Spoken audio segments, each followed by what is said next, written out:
I'm answering your question in a second. Now that I remember, one more thing we have to talk about.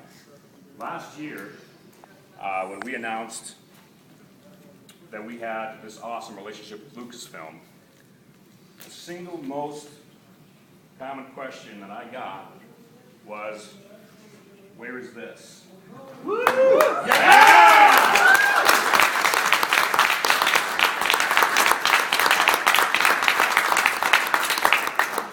We've been working on this for a long time. Where is it? Where is it? When you get the privilege to build games in such a beloved setting, you try not to do it lightly. And we have talked about this long nights, many coffees, and it has been fun, it has been inspiring, it's been challenging, and we think we found a formula that you're going to love. So I want to take a step back, and are there any longtime role players here? All right. There's been some really great Star Wars role-playing games in the past. And of course, when you make a new game for such a beloved setting, you say, what did they do right? Did they do anything wrong? What are people taking out of it? Of course, when you're on RPG.net and you're talking about what you want in the next Star Wars game, we listen and we think. Because it has to make sense of what we're able to produce versus what we think is exciting versus what we know that's been done in the past versus what you want. And all these things must have blend because we have to try to come up with something that maybe is going to be even more awesome and all those things together. And when you think about Star Wars, one of the biggest problems in encapsulating Star Wars in a game is the different experiences that players want out of Star Wars IP.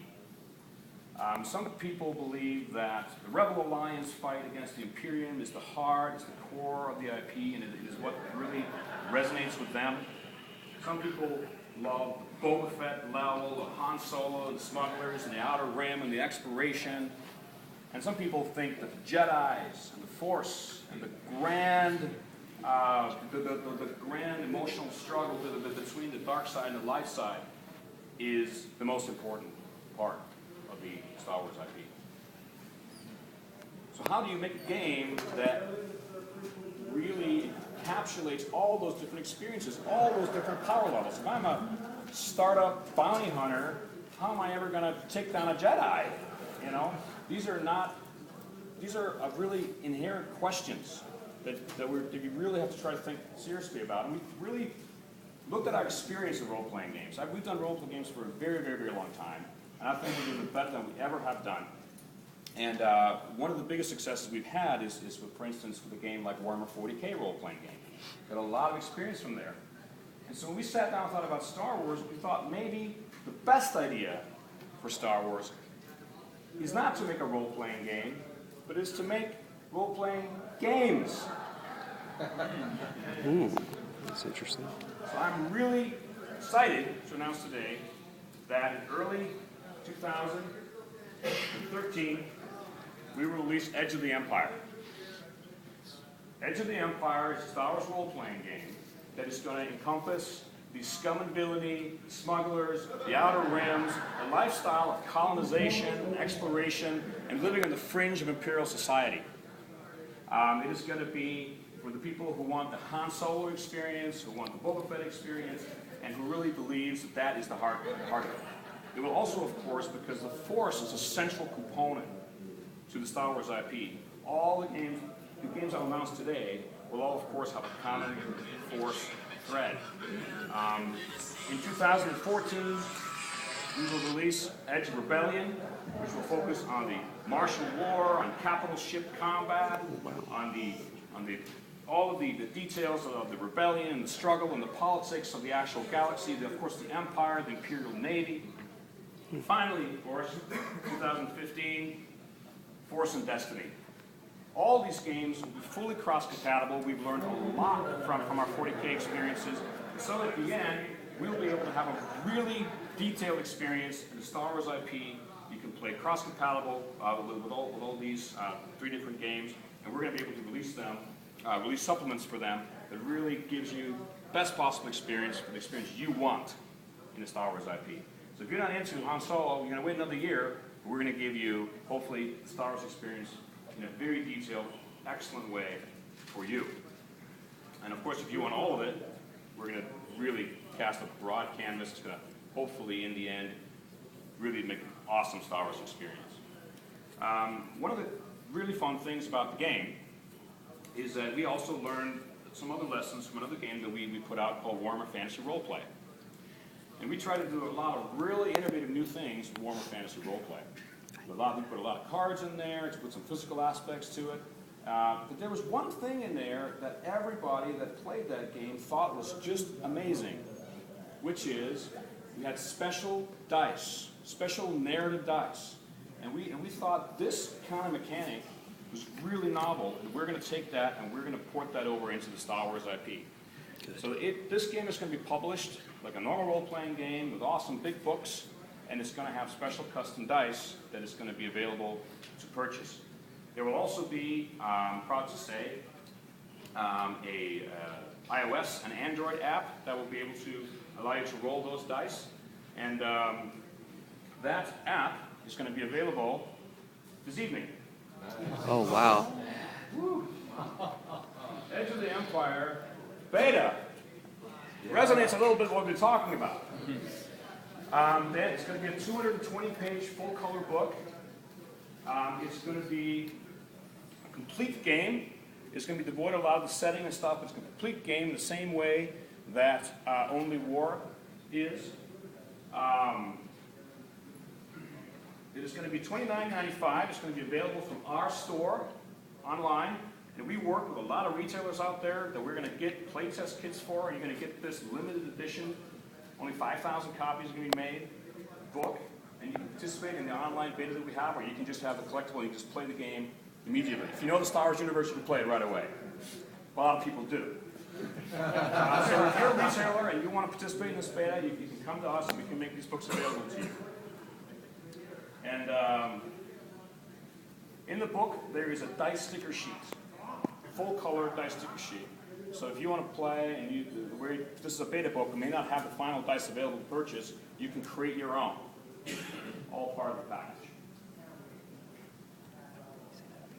The dice app for iOS and Android, made it all ready for you. Not only is that dice app going to have dice for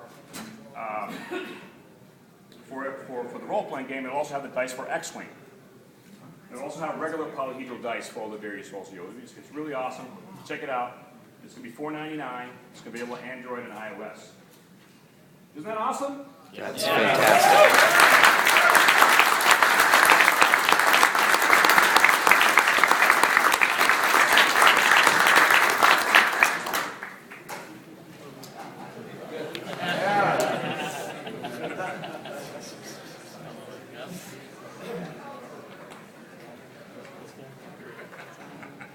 Thank you.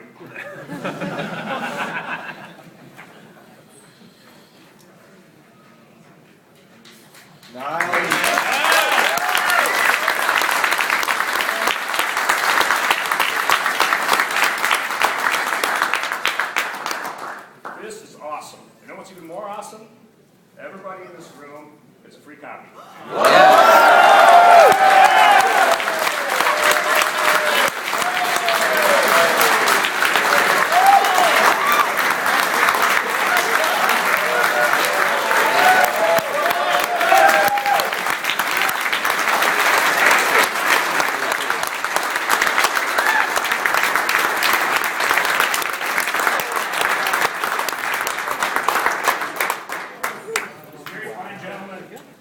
Provide you with a copy on your way out. Before you leave, if you really have any questions for me or for Lucasfilm, you will answer them now. Okay. Yeah, and anybody, of course, who wants to buy one, it's also for sale in the booth, but you're set.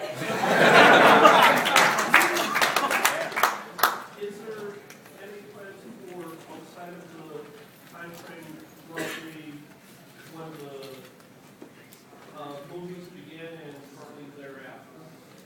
So, Good question. like thousands of years before, or? Okay, where's roughly the setting? Yeah. So the Star Wars setting area, you can also help us. I'm going to jump in here with one person. We're going to set this roughly in the classic era. We're going to try to go a couple of years before, and we're going to push it roughly to the end. But we are going to set roughly in the classic era. Then do we want to go to prior eras in the future? That's certainly a possibility.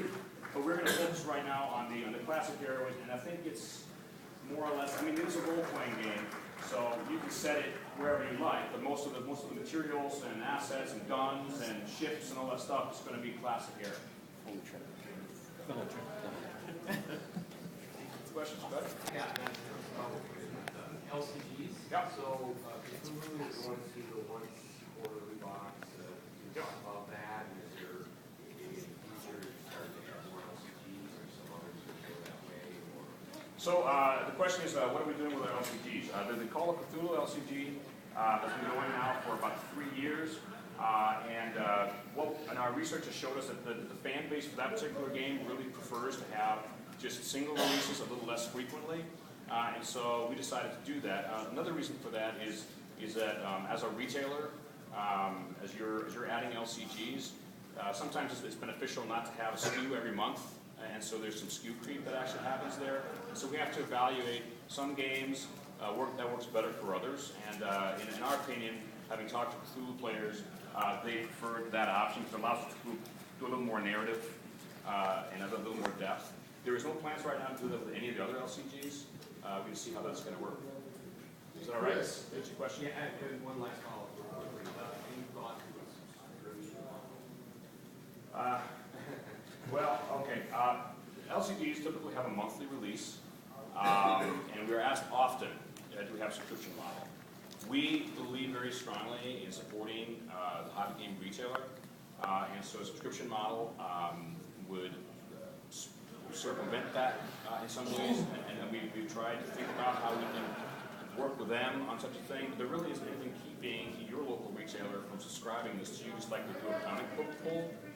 So our hope and our feeling is that that's what could happen. In terms of us doing it directly, we get this question a lot, and we're thinking about how to do this in a way to involve the retailer as well.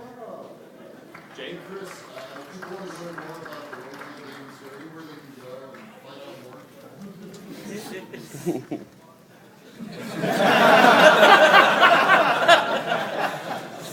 Are you doing it? Yeah. All right. In the booth, you can run demos. Oh, Of the Star nice. Wars RPG. Thank you, Jay. Yeah.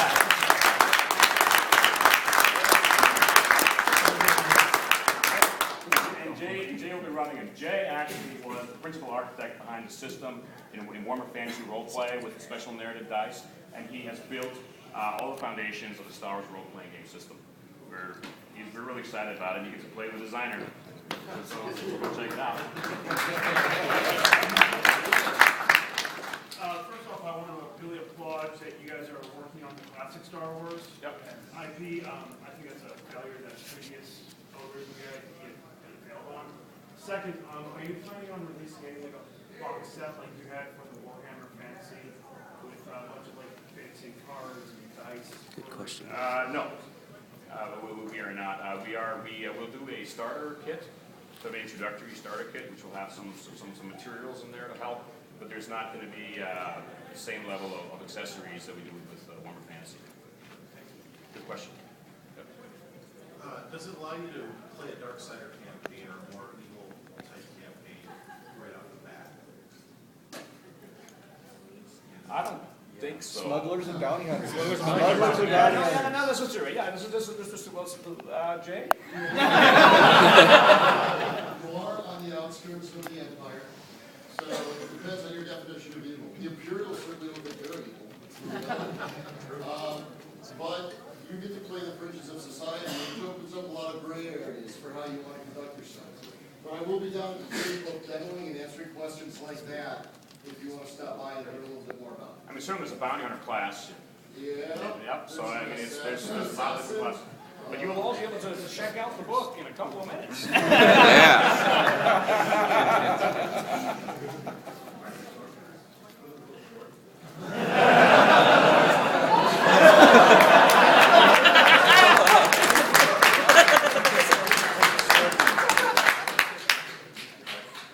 Elder Sign, yeah.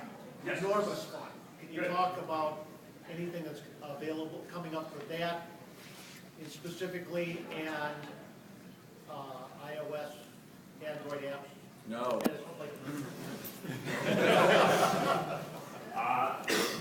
Once again, I cannot comment on speculative, or I cannot comment or speculate on future product. But what I can do is tell you that the Elder Sign app has been really successful for us, and really has changed my mind about how we can do things on that platform. One of the big concerns about developing stuff for the iOS or some platforms is that there's a general misperception of the workload involved in creating these things and the price that we can actually charge. Like there's a lot of 99-cent apps, and that's what you get the world for 99 cents. And we can't give it the world for 99 cents. I would love to, but we can't. But with the Elder Sign app, we're able to do, I think, a really happy medium of, I think it's about $6.99 on the iPad, and it had an amazing success. It's sold, I think, almost twice as many copies as Elder Sign has. Elder Sign is a big success for us. Big success for us. That has not only changed my mind about it a little bit, but I think it's freed up a lot of our some of the resources. We have a dedicated in-house development team, and they made the Star Wars die roller app that is going up, and they're definitely working on more stuff. So we definitely are not idle in that area, right, Pete? That's right. Yeah. Regarding Elder Sign, the actual board game version, I know there's content for the iOS that isn't available. Any expansions? I don't have an iOS or Android. I'd love to see that stuff in the actual game.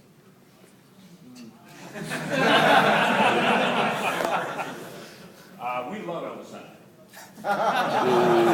Just We love it. That's all I can say. I think you'll be happy with our love. There's many reasons those stormtroopers are there. Yeah, well, in the same vein, our gaming group actually has over 400 recorded plays of Arkham, and we wanted to know, we have a whole room set up to it. I mean, we keep the game just set up. It's set up 10 at a time. Thank you. And I guess what I'm asking is, and nothing specific, but do you have more plans to help us keep losing more bleeder box in the cardboard? Support for the game. Is there something coming out? Miskatonic was great, but I mean, there was a lot of rumors and hubbub on the net about that just being it. There was no more things really good with the game.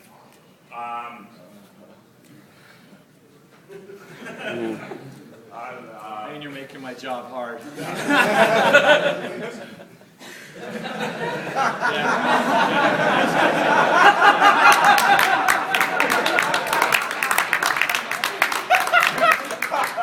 War is our best-selling game. Okay. We love the IP. We love the Arkham Horror crowd.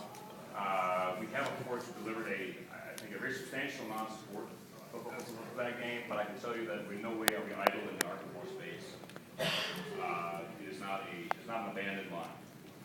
That's just fun. Yes. Yeah. Two questions. First, do you guys have any more plans for high-end collector's edition board games coming out? And the second question is, what's the current status on the LucasArts board game license? And you guys obtain that? Okay. High-end collectible board games.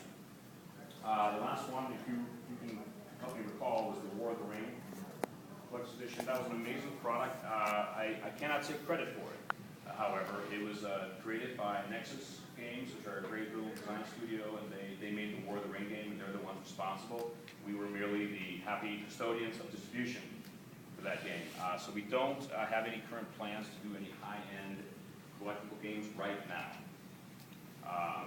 So that's question one. Question two, board games and Star Wars. We unfortunately unfortunately do not have those rights. We have a very broad range of rights that we get, and we work very closely with Lucasfilm on a lot of very cool stuff. But however much we would like to have those rights, they are interested with another company. So we cannot make Star Wars board games, right, Chris? Well, it's where it stands now. Yeah, it is complicated. We have to worry about we have obviously a lot of partners, and board games rights in general is already tied up at the moment. So Is there an X date for that time? you know what? In all honesty, I don't have. Well, it's Hasbro basically had a board game. Our contract with Hasbro is expensive. Hey, Chris, do you want to stand up? And, yeah. So the question is, can fans play that board game rights?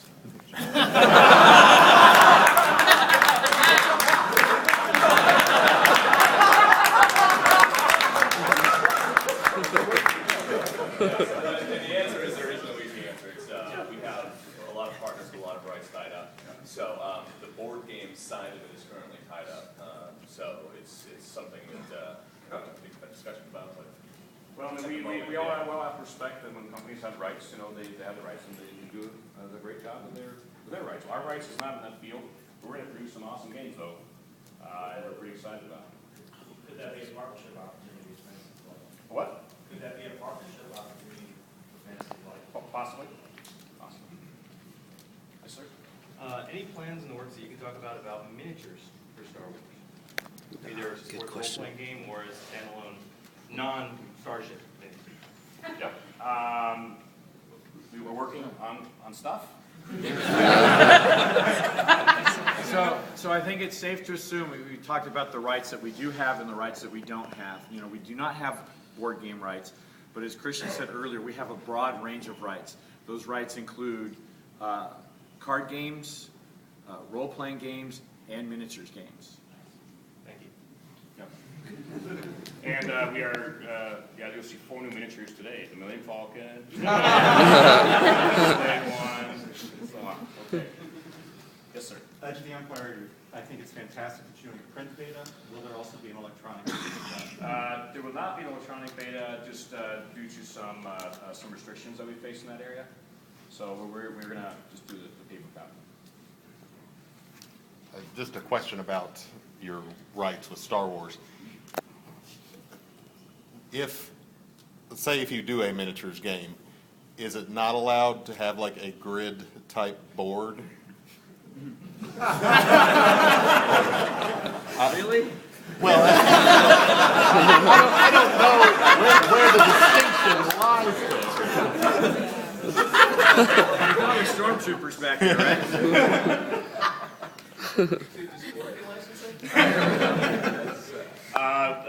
Clearly,